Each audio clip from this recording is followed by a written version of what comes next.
Hey, this is Aaron from whitten.com, here to discuss back training. The back is the largest and most complex muscle group in the body. When you say back, you're actually referring to a great many muscle groups. But typically, it involves the lats, the traps, and the erectors, or more specifically, latissimus dorsi, the trapezius, and the spinal erectors, which are actually in themselves many different muscles. So the back requires a lot of work for a lot of different angles. The back is absolutely one of the most important muscle groups in the entire body, from a functional standpoint, from an injury prevention standpoint, and from an aesthetic as well.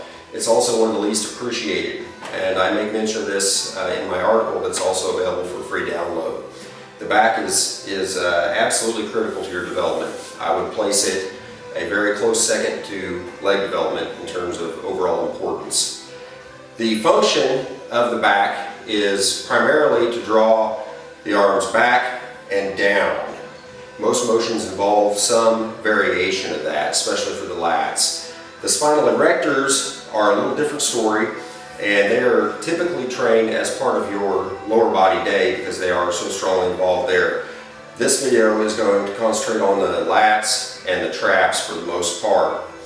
So when we're talking about lat and trap development, the big honcho is the deadlift. The deadlift is one of the big three exercises. It's also considered the primary indicator of overall body strength because it involves more muscle groups simultaneously than any other. If you show me a strong deadlifter, I can show you a strong man. So the deadlift is the first exercise that we're going to demo here. I'm going to have Mr. Jeff Eby step up and demonstrate the conventional or bent knee deadlift, one hand over, one hand under. He's going to use his legs to drive the bar and stand up. And then replace it, come to a dead stop, and repeat. A couple of things of note here. His back is wonderfully flat. That's a nice strong position to pull from. He's using his legs to drive the bar off the floor, and that is the way to lift in a proper, safe fashion. That is the conventional deadlift. The deadlift will pack thickness and strength throughout the entire back from your ears to your butt. If you want to concentrate more on the individual muscles of the lats, the best movement for thickness is the bent over row with the same bar. He's going to take an overhand grip. He's going to pull this up into his midsection, just like that. Note how his back is perfectly flat, and he is using those big muscles of the upper back to bring the bar upright rather than swinging it. That's good. That is the bent over row. If a person were to perform only two movements, being the deadlift and the bent over row, they would probably get all the back development they need. If you want to expand your repertoire a little bit, as I discussed in the article, you could also incorporate some of the following movements. These are a little bit more skill-based, so this is something that requires a little bit more time and concentration to perform than the preceding two movements. The first is the clean. The clean is an explosive motion. You're quickly driving the bar from floor level to shoulder height. This is probably the best movement for your traps. It also builds thickness throughout the upper back. Watch this. He's going to quickly lift that thing up. Boom, just like that. Do just one more for me, Jeff. It's not a slow movement. It's fast. Great, yeah. A lot of variations on the clean, a lot of different forms. I recommend that you find somebody who can show you the best form for your body type and for your goals. If you have any difficulties with that, contact me and we can communicate and find a routine that's safe and effective for you. The clean is an excellent motion if done properly. It's also fairly injurious if not. So I recommend that you take the time to learn it properly. The next movement is the high pull, and this motion, like the clean, is going to target the traps in the upper back. Like the clean, we're going to quickly and explosively lift it up, but we're not going to rotate the wrists. Watch this. He's just going to lift this thing straight up. Boom, like that. Do one more for me. Yeah, one more. Nice. Okay, you sit down.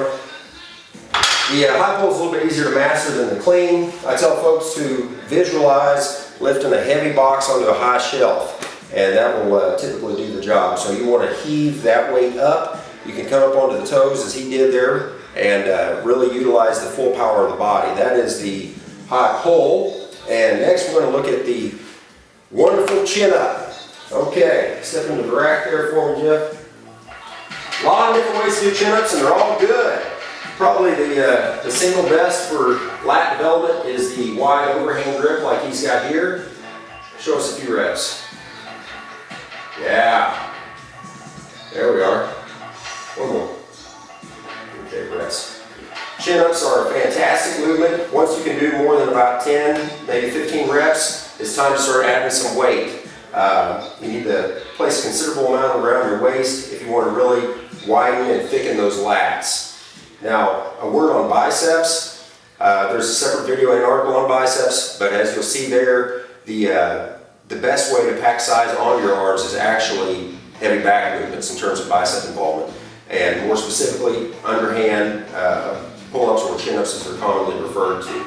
So watch this. He's going to take an underhand grip. This is going to emphasize the biceps as well as the back. You can see him firing right there. This guy's got good arms on him. It's easy to see. There you are, rest. So that motion right there, especially done with some additional weight around your waist, is going to do much more for you than a weekend's worth of curls. And it's just simple physics. How much do you weigh, Jeff? 190 pounds. Okay, he's a couple hundred pounds. And trying to curl that for a similar number of sets and reps would be very, very difficult. So basically he's just put a couple hundred pounds of stress on the biceps, which would be very hard without the involvement of the back. So keep that in mind when you're targeting your biceps as well. And finally, what we're going to look at is the dumbbell row. Pull this back a little bit for you.